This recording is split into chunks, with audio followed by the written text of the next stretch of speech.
Welcome to Hannity. An investigation is underway tonight after a cell phone video captured a dramatic scene in McKinney, Texas on Friday night. Now, the officer in this video has been placed on administrative leave after police responded to a disturbance call about several fights happening outside of a pool party.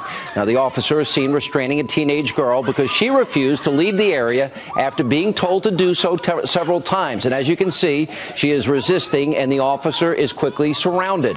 He then draws his weapon to move the crowd back, and predictably, the video was posted on social media, and the officer is being accused of everything from using excessive force to being racist. Now, the McKinney Police Department is now looking into exactly what happened. Here now with much more is a neighbor who lives in the area and says this has nothing to do with race, and he witnessed the arrest. Benet Embry is with us. Benet, thank you for being with us. Appreciate it.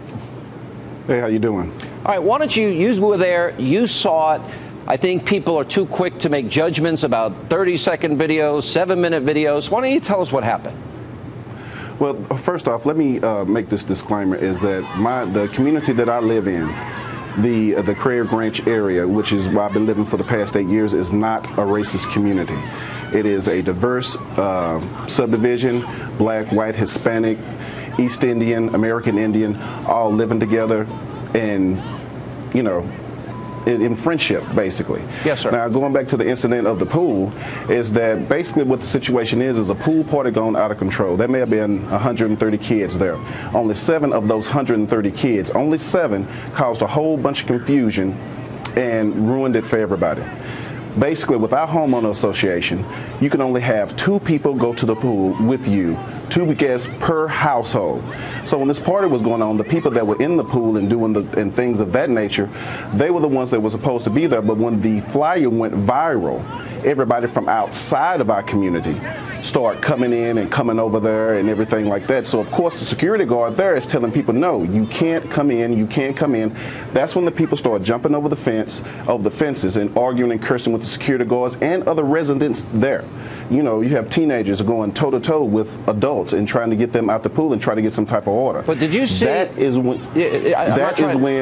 Benet, but here's what I heard, is that I hear on a couple of the videos that the cops were saying, you've got to leave, you've got to leave, you've got to leave, and the kids weren't listening at all. Did you see that? Well, yeah, I saw that. So let me get back to the story that came out on this social media website that they don't want black kids in that pool. That's totally preposterous. No neighbor called the cops because there was a black pool party. While the cops were called because after the people started jumping in, the fight started breaking out, so then there became a disturbance. So of course when the cops get there, yes, they did tell people to leave. Some of the people ran, and those that I think you see on the video, he's telling them to sit down, or whatever the situation is. And even at the end of the video, you see the same police officer go up to him and say, hey, don't run from the police. You guys are free to go. Don't do that. You're not in trouble. You didn't do anything, and everything of that nature. So the whole thing with this racial stigma I don't believe that police officer came out there with the intent of throwing a 14-year-old girl down and starting this. This is not Ferguson. This is not Baltimore. This is not Trayvon Martin, Michael Brown, or Eric Gardner, or anything like that. What this is an out-of-control pool party. That's it. Let me ask you this. Sean Toon is a resident like you, and he was quoted as saying that he was one of the people that called the police, saw the whole thing.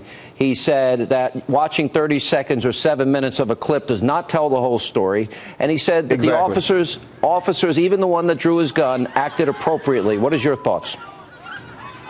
Well, first off, I do agree with you. A 7-minute clip does not properly capture the entire incident that happened over 30 minutes. As far as the officer's actions, what I will say is that I don't know his mindset, but it did disturb me that a 14-year-old, African-American woman, me being an African-American male, is on the ground, and basically when guns were drawn. Now, I did now the threatening pose with the gentleman coming in behind the police officer. Well, let's go back and show that again to our audience here, because it seemed that the officer, when he reaches for his gun, Benet, he actually, if we go back to the video, somebody is addressing the officer, and if you watch closely here, it's that at that moment, if you look right there in the video, no, that's the wrong spot. There's a moment where right there, that guy comes up behind him, and he's like, that's when the cop, it was not in relation to the girl, but it was the guys coming in behind him that drew the weapon, not the young girl on the ground. Right. So no, not the young girl. I got to run, but last word. Your last thoughts on this? You want everybody to know this is a good community and that this is an anomaly. A great community. This is a great community. Nobody's walking around with hooded sheets or burning crosses. We are just a normal, average, everyday suburb in America. You were in our thoughts and prayers tonight. Thanks for telling the story and setting the record straight. I think that's important. Thank you.